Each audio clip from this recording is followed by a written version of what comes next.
Hello guys, today we will study about skills of reading in English. So let's get started.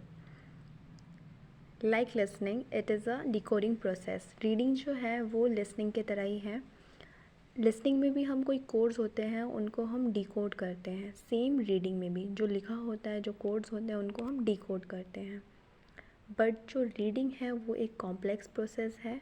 इसमें हमारे intellectual emotions reactions सब involve रहता है. इसमें हमारा इंटेलेक्चुअल मीन्स हमारा दिमाग का भी काम होता ही है.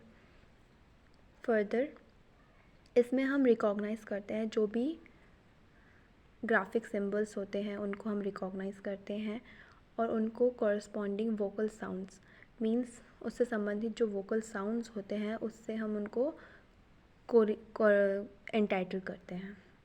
रिकॉग्नाइज़ करते हैं हम ग्राफिक सिंबल्स को और उनको एंटाइटल करते हैं वोकल साउंड के साथ.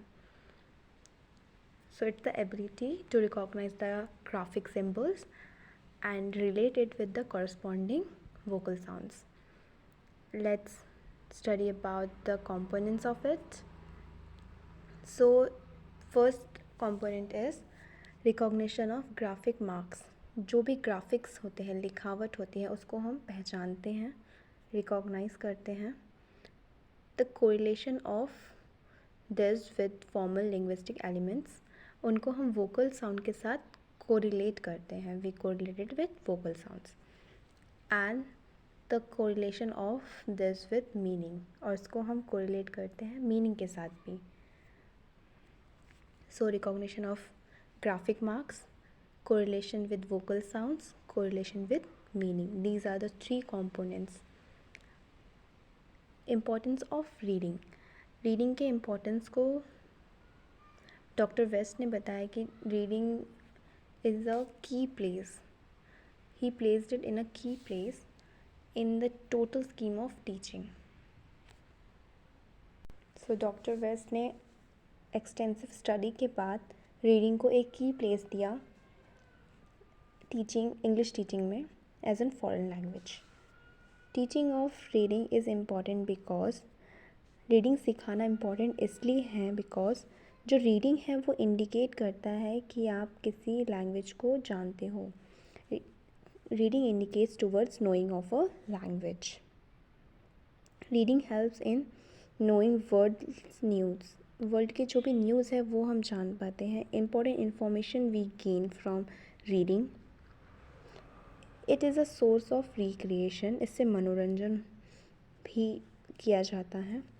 इन leisure hours one can go through books, magazines, journals, etc. So लोग read इसलिए भी करते हैं because they want to know some stories, some sort of entertainment they go for.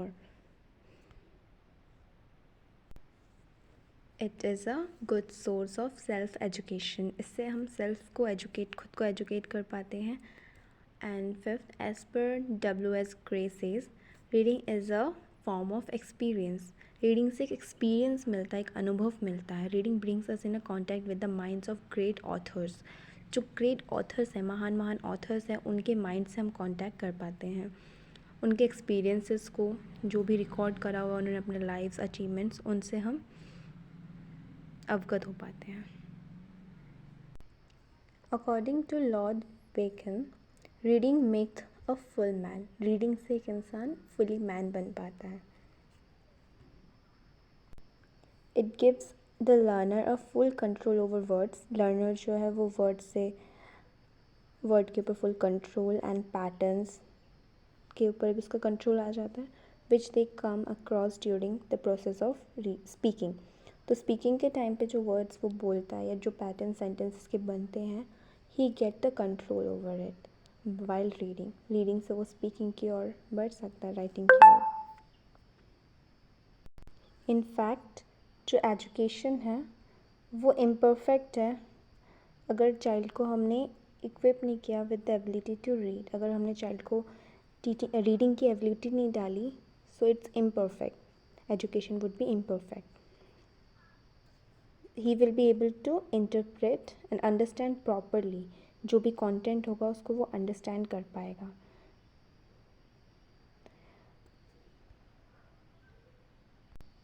The intellectual achievement of the child is strictly limited, जो intellectual achievements है वो child का limited हो जाएगा अगर वो रीड नहीं कर पाता है तो। Thank you for watching. We will learn about the aims of teaching reading and methods of teaching reading in the next video.